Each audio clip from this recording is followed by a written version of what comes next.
Bonjour et bienvenue dans Parole de Terre. Aujourd'hui, je continue à m'intéresser au jambon de Bayonne et dans la famille du jambon de Bayonne justement, je demande l'éleveur. Alors l'éleveur aujourd'hui c'est Joël, il est à Trie-sur-Baïs et il est éleveur de cochons dans le sud-ouest. Je vais aller lui poser plein de questions, c'est parti.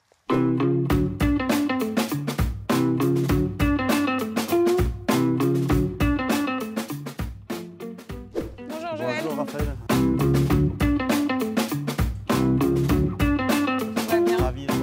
Et bah moi aussi, très.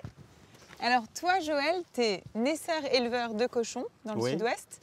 Est-ce que tu peux me raconter un peu comment tu travailles? Aujourd'hui, je ne suis pas tout à fait naisseur, je suis post-sevreur-engraisseur, c'est-à-dire que je reçois... Après qu'ils aient été séparés de leur mère? De leur mère, je reçois des petits porcelets. Donc ils arrivent chez toi, ils ont 21 jours. C'est ça. Et alors, quel genre de vie ils vont avoir? Qu'est-ce que tu leur donnes à manger? Comment se déroule la journée type d'un cochon chez toi? Raconte-moi. Mais d'abord, j'essaye de les recevoir comme des invités, donc il faut qu'ils aient assez de place. Bah oui, ils aient assez de place et qu'ils aient une assiette chacun. Un bon hôte. Oui, voilà, qu'ils aient une assiette chacun. Donc il y a 3 critères très simples à regarder. C'est surtout qu'ils aient de l'eau, de l'air et de la nourriture. À volonté. À volonté. Et de qualité. Dans l'air, on est parti justement sur un bâtiment moderne parce qu'on travaillait dans des vieux bâtiments qui sont à côté de moi là, et qu'on va détruire pour justement les accueillir dans de meilleures conditions. C'est marrant parce que là on est à l'extérieur du bâtiment et on n'a pas d'odeur, on sent rien. Comment ça s'explique? Parce qu'il y a un nouveau procédé pour traiter l'air qui vient de la porcherie, ça s'appelle un biofiltre. C'est-à-dire que c'est un lit de copeaux de bois qu'on voit là, qui débarrasse l'air qui est vicié des porcheries de ses odeurs et de ses poussières. Donc ça, d'accord, c'est pour l'air. Et après, en ce qui concerne les déjections des cochons, qu'est-ce que vous en faites? Aujourd'hui, on est en train de faire une méthanisation collective avec plusieurs agriculteurs. Alors la méthanisation, c'est le fait de transformer les déchets à la fois en engrais pour faire pousser les légumes et aussi en énergie verte renouvelable.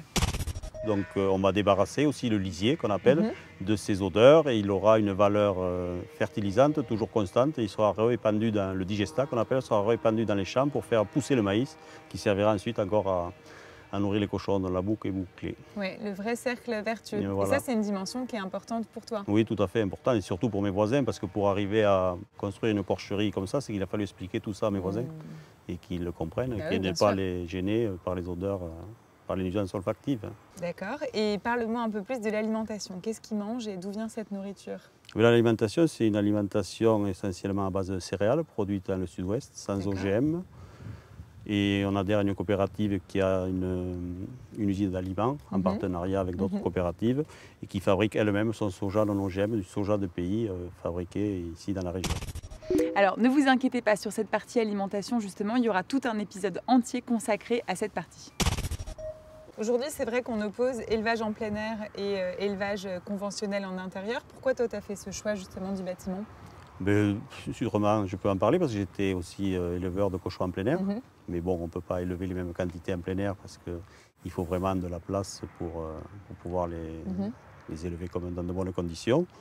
Et je pense qu'il faut les deux systèmes. On peut pas. Aujourd'hui, l'élevage en plein air, ça représente 10 à 15% de la production. C'est un très bon élevage, mais on ne peut pas baser tout là-dessus. D'accord. Et quelles sont les choses sur lesquelles toi, en tant qu'éleveur, tu vas avoir un impact sur le goût du jambon de Bayonne à la fin? Surtout le bien-être de l'animal, voire de ne pas le stresser trop. Essayer de l'accompagner dans toute sa vie le mieux que l'on peut. Mais ça, concrètement, ça va se retrouver sur quels critères? La répartition du gras, le fondant, Surtout, c'est tout un ensemble. D'accord. Oui. Je pense que pour faire un bon jambon de Bayonne, il faut élever ses cochons avec amour. Voilà. Et c'est tout? Oui, je pense que c'est tout. C'est pas si compliqué en fait, le jambon de Bayonne. Non, c'est pas très compliqué. Et c'est quoi en fait les différences majeures entre le jambon de Bayonne et les autres jambons secs? C'est une différence de goût et d'infiltration de gras, enfin de persillage du gras. Et donc ce persillage du gras est dû à une alimentation particulière qui est à base de maïs et de soja du sud-ouest. On appelle ça le maïs denté, puis après du soja de pays qui est transformé dans une usine toute proche d'ici, qui vient d'être construite aussi en partenariat avec des coopératives locales généralistes. Donc si tout va bien, on devrait continuer à manger du bon jambon encore longtemps. Je pense qu'on a tous les atouts ici pour continuer à faire du très bon jambon de Bayonne. Très bonne nouvelle. Merci Joël. Avec plaisir, merci Raphaël.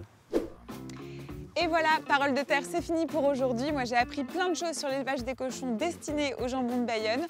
Abonnez-vous à la page YouTube de Terre Oléo Pro si ça vous a plu. Posez des questions, on y répondra. Et moi, je vous dis à bientôt sur un prochain épisode, toujours sur le jambon de Bayonne. À bientôt.